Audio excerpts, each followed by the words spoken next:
Hello guys, welcome back to our YouTube channel EduDR. In today's lecture, we will cover the implementation of linear regression.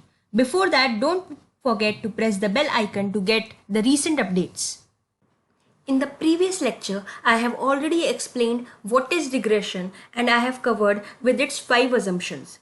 So, regression is nothing but it is a supervised learning problem where instances of x and y are given and you have to learn a function where with unknown x you have to predict y, where your y is a continuous variable. So now let's start with the implementation of linear regression. Here I have taken the same dataset which I have taken in the previous lecture, which is my Boston dataset. In the same way, I have provided the feature names and my target variable to my Boston dataset. So here you can see that in X we have everything except price, and in Y we have what you want to predict, that is your price. Now let us first understand the conceptual part. We divide a dataset into two parts. One is a training dataset and one is a testing dataset, like I have done here. Training is the one on which we build our model. Testing is the one on which we test our model, as in how it's working with the unknown data. So before testing on unknown data, we can also do testing on our training data. Now pay attention here. So what we will do is, we will build the data on training by train test split and evaluate the model on the training itself.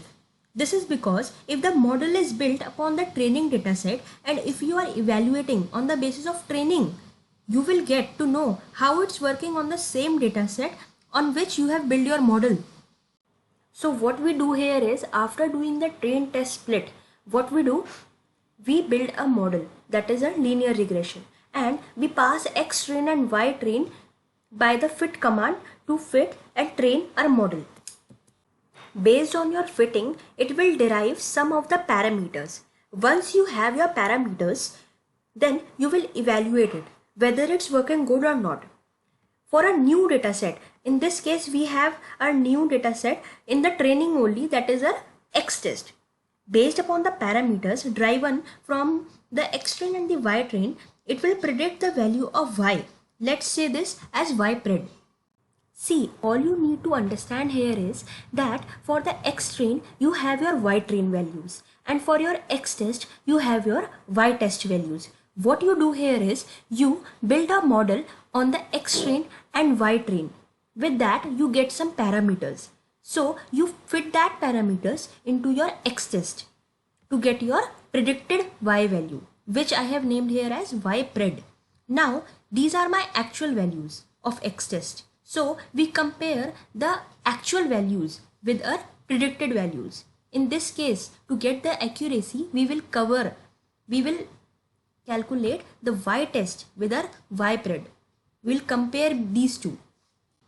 So in order to compare your Y test and your Y pred, what I have done here is, from sklearn.metrics I have imported mean absolute error, from sklearn.metrics I have imported mean squared error, and I have imported mean squared log error. So you can directly pass this command, and in this you can directly pass your Y test and your Y pred and then print this MSE, which is your mean squared error, and here I have done for mean absolute error, and you can see here my results.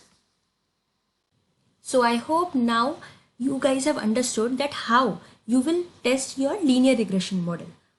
For this, what you will do is, you will calculate the error terms. You can do this by using mean absolute error, mean squared error, mean squared log error, and also you can choose root mean squared error, which is considered one of the best metrics for evaluation of linear regression. Also, you can see here that comparatively error is still high. So in the upcoming lectures, we will also see how we can reduce this error. What you can do is that you can choose the best features from the model. Also, you can apply some of the transformation techniques. One of the feature selection techniques we have already studied, which is our VIF technique. In the upcoming lectures, we will study more on that. The goal is to get the best accuracy and to reduce the error. Now let's see here the ways in which the regression analysis can be used. So the first one here is to determine whether the independent variables explain a significant variation in the dependent variable, whether a relationship exists or not. The second one here is to determine how much of the variation in the dependent variable can be explained by the independent variables. That is, to know the strength of the relationship. The third one here is to determine the structure or form of the relationship. That is, the mathematical equation relating the independent and our dependent variables. The next one here is to predict the values of the dependent variable. The next and the last one is to control for other independent variables when evaluating the contributions of a specific variable or a set of variables. That's all for today. In the next tutorials, we will cover about the feature selection techniques like forward selection, backward elimination method, recursive method, and some more. Till then, stay tuned, like and subscribe to our YouTube channel EduDR. Thank you and keep learning.